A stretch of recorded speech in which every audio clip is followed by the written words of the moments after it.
Hey you guys, welcome back to my channel. I am Emily and I am here on this channel trying to rebuild my kick-ass life and hoping to inspire you to join me and rebuild yours.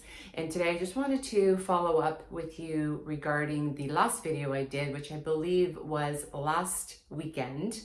And I'm sorry, I'm only getting to do one video a week right now, just to follow up and catch up on my job that I started as a 58-year-old about 3 weeks ago. Not where I thought I would be at 58, but here we are. I don't know how inspiring I'm going to be today because I am tired. I'm physically tired. I'm trying to put on a brave face and just, keep on keeping on, but I'm tired. The new job is, it's a lot, and I'm still trying to keep up with my staging business. I had destaging last week, which is not great because when you're destaging, you're literally removing all the inventory from homes, and you get paid rentals with the inventory that you have when they're in properties. And so the realtors are pulling the inventory out of the houses because the homes aren't selling and they've been sitting for a long time and it gets very expensive. And I don't blame them. And so I destaged 2 properties last week. And then I did a consultation yesterday for a new property, which I'm actually going to be staging next week. And then also in keeping with trying to keep up with my new job. And then we started a deluxe dog grooming business 3 years ago with my daughter. Now she's the one that predominantly does everything in that salon. I just do the back end for her at this point, but every now and then she needs help. And so I am running to her help because that's what we do when we're moms, right? Our kids need help and we drop everything. So I've been helping her a lot in the grooming salon. I've been still doing some staging and trying to keep up with that, or destaging. And destaging I hate the destaging part because I'm not making any money, and it's still a lot of work. It's like moving. Like yesterday, we destaged a property that had sofas and area rugs and tables and chairs and lots of accessories and cushions and bedding and linens and art, and it was a long process to then put it all back into inventory and blah, blah, blah. I'm boring you, but my point is I'm tired, physically, mentally, and I'm just going to keep on keeping on. Now, all that being said, my new job, it was a necessity to have more income coming in, supplementing my other income. And so I'm going to keep at it. It is, it's not something that I love. It's not in the industry that I love. However, that being said, what I do want to fill you in on is that I'm thinking of going a little bit in a different avenue, still staying in sales, but going back to what I know in sales. And so I worked for L'Oreal from 1988 until 2008. Loved that job. Loved it. If you're a girly girl, look at my art, and you like makeup and fashion, that was every girly girl's dream job. And then I gave that up when I remarried, and we all know that story. It's in my book, which I'm going to read a little bit out of my book today. It's in my book. I never should have given up that job. I really, really shouldn't have, but we know why I did, and that was a big mistake. And so I want to go back into that industry, but in a different capacity. And I was actually speaking to my old regional sales manager. So I just went to her retirement party a few months ago.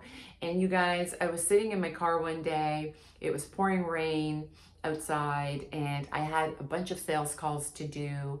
And I just sat there and thought, this isn't what I want to be doing. I'm going to do it as long as I can do it because I have to do it, but this is not sort of where I want to be. And so a learning lesson there is it's okay to change your mind. It's okay to pivot. We talked about pivoting in my last video. I feel like I've been pivoting so much in my entire life. But I just had this epiphany, or this thing telling me, call your old regional manager. I just saw her. So I called her. and she advised that there is a division within L'Oreal that was expanding, and L'Oreal owns everything. I mean, L'Oreal's huge. They own so many different companies. And I got the contact information. So what I wanted to let you know is, you guys, I have not done a resume since 1988. 1988. I did a resume. And I am going to send out this resume to the job that I really, really would love to have. And it's going back to my first love, which was L'Oreal. And so it's in the cosmetic industry. It's what I have experience in. It's what I naturally gravitate to. It's what I enjoy selling. It's what I feel comfortable with. It's all of that. And so fingers crossed, I will let you know. Like I said, I haven't done a resume since 1988. And, but the point is, I learned how to, I just sat down on a computer, and I really do have a mindset that just get her done. If there's a will, there's a way.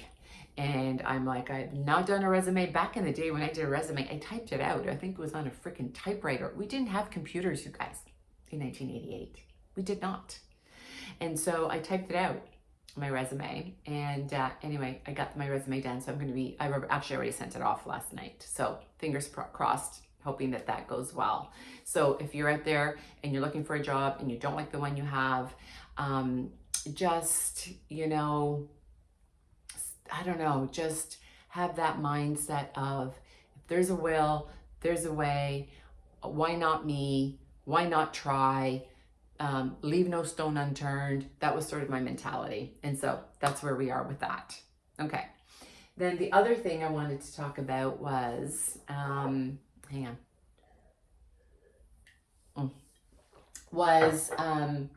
when I was staging the other day, or destaging, I showed up to the job site a little, like 30 minutes early. And so I keep my book by my nightstand, and then I keep a copy in my car as well. Sometimes if I show up early, or I'm sitting around waiting for the movers or whatever, I will read just portions of my book. Now I keep my book by the nightstand because I want to, like a lot of times, I wrote this book 8 years ago, and so sometimes I forget, and I need to remind myself actually of how far I've come, and just to remind myself of everything that I was learning and internalizing throughout that whole process of getting divorced. And things like, we're all responsible for our lives, that every action and reaction has a consequence. Every decision you make has a consequence, good or bad.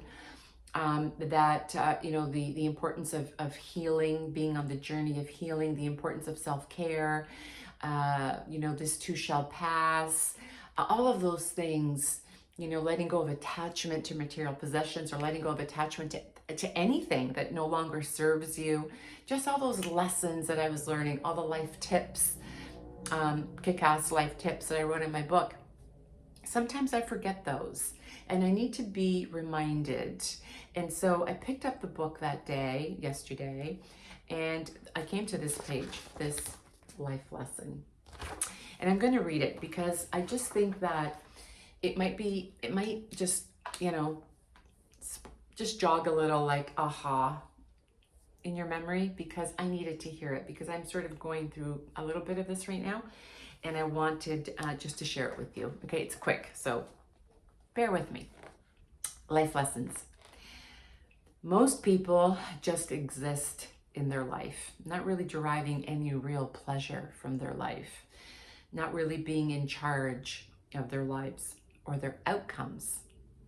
Most people are in reactive mode, trying desperately to avoid the pain. Most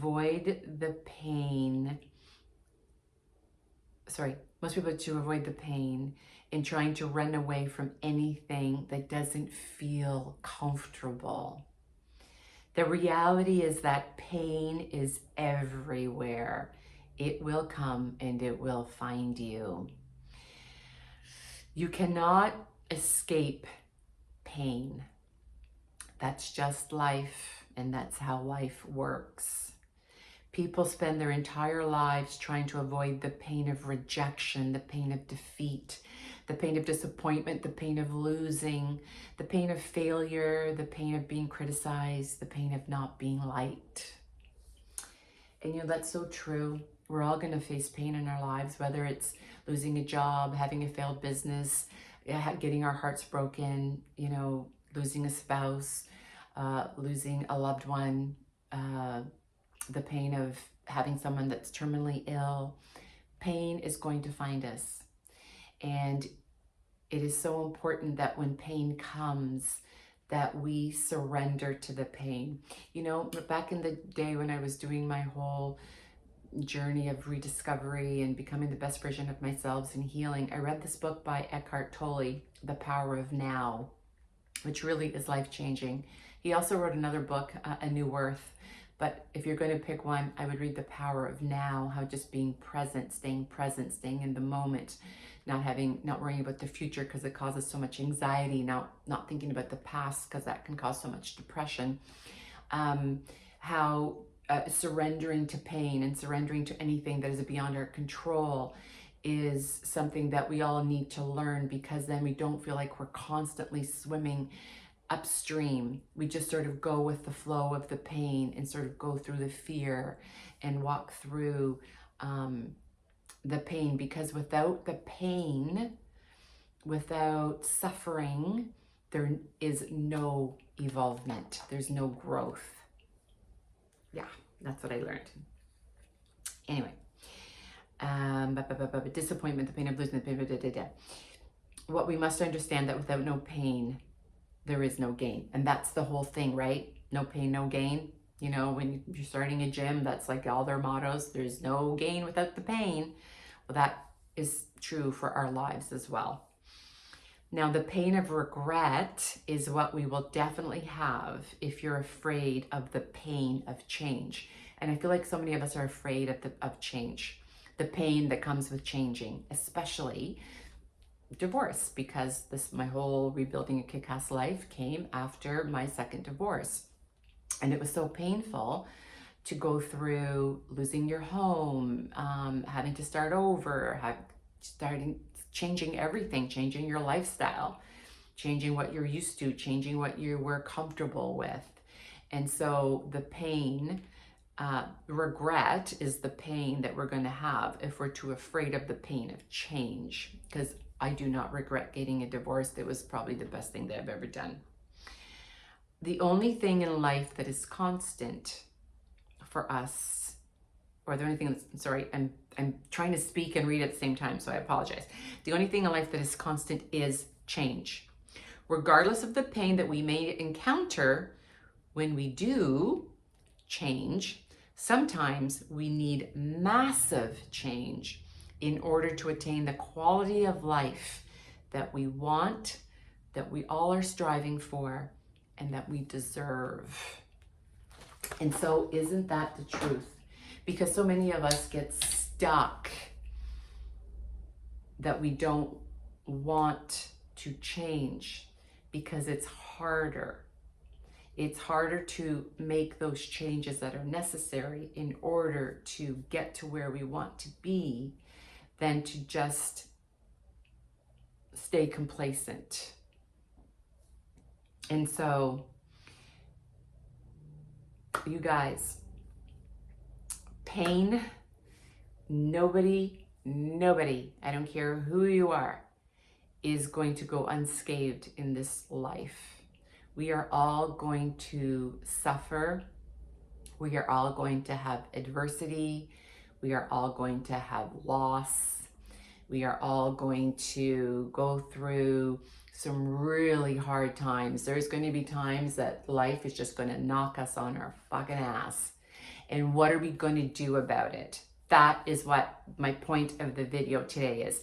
What are we going to do about it? What are we going to do when that pain, that struggle, that hardship comes knocking on our door? Because sometimes pain can be the biggest motivator to really just kick you in the ass. It's okay to fall. It's okay, fall, have a good fucking cry, but then pick yourself up, dust yourself off, and keep going. It is what we do with the pain that is going to determine the quality of our life. Sometimes we need to just surrender to it, feel it. You know that old expression, we need to feel it to heal it. Surrender to whatever it is that is causing us angst and struggle and pain. Feel it, internalize it, and then get up and keep going. It is not the thing that is stopping us from evolving, from growing, from becoming better, from becoming content, from becoming peaceful. It's not the thing that's happening to us. It's how we deal with the thing. It's how we take that thing and then what are we doing about it? It's how we deal with it that will determine everything, not the actual thing itself that is causing the pain. It's how we respond to it. I think there's an old quote that says, God, I'm so like a quote person. I think it's something like 10% of life is what happens to us, and 90% of life is how we react to what happens to us. And that is so true. We all know people that have gotten divorced and then are just bitter for the rest of their lives, right? They're angry, they're resentful. We all know people that perhaps have lost a child and they're just never the same again. Or they've lost a loved one and they just can't seem to get out of the grief and the pain. And so because of that, their life they're not living abundantly and they're just not deriving pleasure from it because we haven't surrendered to that thing that happened to us. We're stuck in the pain of it. And so that is my point today, that the pain is going to come. It's just a matter of time. We're all going to feel it to some extent, to different degrees, but how are you dealing with that pain? Are you going to be stuck, or are you going to be able to accept it, feel it, move forward from it, so that not only are you going to be able to have a better quality of life, but the people around you are as well. We've all heard stories, like I said, of maybe somebody who's lost a child and the grief is so intense and the pain is so intense that they are not there for their other children. I'm sure we can all think of a situation like that. And so it is so important that pain is a part of life and that we learn how to live with it and move on from it and not forget about it, but have a healthy way of reacting to that pain that is something that doesn't leave us stuck, hold us back, or completely immobilizes or paralyzes us to the point where we just become, like, I know somebody who I just feel like she's just like a vegetable. There's no joy, there's no life. Everything is a glass half empty. There's always a cloud above her head. It's just a life that I think it would be so dark to live in that space, that headspace. And it's because she has never recovered from her pain. Anyway, that's it, you guys. That's what I wanted to share. So get your resumes ready, because you never know when an opportunity can present itself. Get your resumes ready. You can do it. I know you can do it. Even if it was back in the day when you're using a typewriter. Like, it took me hours to figure that out. It took me hours to formulate it. It took me hours to get the bullet points correct. It took me hours to get the exact words. You could use ChatGPT, which I did not, because I really wanted to personalize a lot of it. So it took me hours, but at the end of the day, I did it. I was so proud of it. I even got my picture in it. And so you can do it too. I'm 58 years old. I'm not a techie. I'm not, but I'm really proud of that. So I wanted to inspire you to do that. And I wanted to inspire you also to look at whatever it is that is causing you angst, struggle, despair. And if you're at the depths of your despair, I want to hopefully help suck you out of that rabbit hole, and get you started on your path of rebuilding your kick-ass life. Okay, that's it. I will keep you updated with what happens with my existing job that I have now. And by the way, just as a FYI, the person that I met that offered me this position, I have had a conversation with them to let them know that I'm still going to stick it out. I'm going to do the best job that I possibly can. I'm just not sure that this is what I want to do going forward, and that if another opportunity presents itself, which it sort of has, then I'm just sort of preparing her. And I said to her, like, if you would just want me to go now, I will. I totally understand. However, and she's like, no, stay as long as you want. I think you are really doing a great job, and I get it. I understand. This job is not a fit for everyone. So I didn't want to sort of, I don't know, like hit her at the last minute with, hey, by the way, I got another offer and I'm leaving. I just want to let her know where my thought process was, because I do sort of consider her more of a friend than a boss. And so I just wanted to just be completely transparent with where I was. I didn't really owe, I mean, I don't know. I think that's a problem with this world. Like, I really didn't owe her that, but I did, ethically, morally. Which reminds me of something else my son said to me the other day. He's like, oh my God, Mom, this movie is so you. So the movie is Leave This World Behind.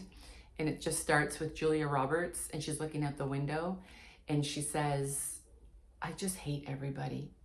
Everyone's so cruel and everyone's so mean, and I just hate what's happening in this world. And he's like, oh, Mom, that's you. Because oftentimes I will say, I just hate people. I just hate them. What's wrong with people? This whole P. Diddy case? Don't even get me started. I got to stop here because I could go on a whole tangent.